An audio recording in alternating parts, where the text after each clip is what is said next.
الحمد لأهله والصلاة على أهلها أما بعد. وعززو یورو پوښتنه کړې ده چې کوم څوک چې وفات سي د وفات کېدلو څخه وروسته مچول څه حکم لري؟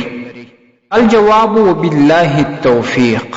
معززو کوم عالم یا یو نیک شخص یا یو د احترام وړ شخص له دنیا سترګې پټې کړي نو د مرګ وروسته د احترام په وجه هغه پر تندي یا لاس یا بل ځای مچول یا د تبرک دپاره مچول شرعاً جایز او روا عمل دی، په دې کې هیڅ مشکل او اشکال نسته.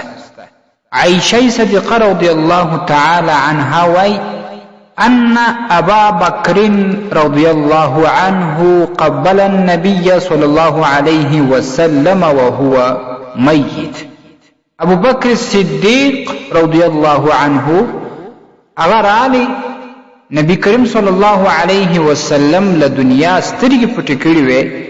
ابو بکر رضی الله عنه محمد مصطفی صلی الله علیه وسلم خپل یا مشکل په صحیح البخاری کې دا حدیث راځي.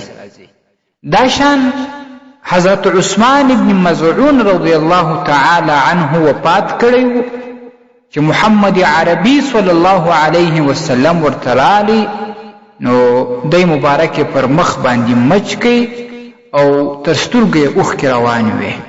او دا شان په الفقه الاسلامي کې راځي چې وجاز تقبیل المیت تبرکا ومودة واحتراما.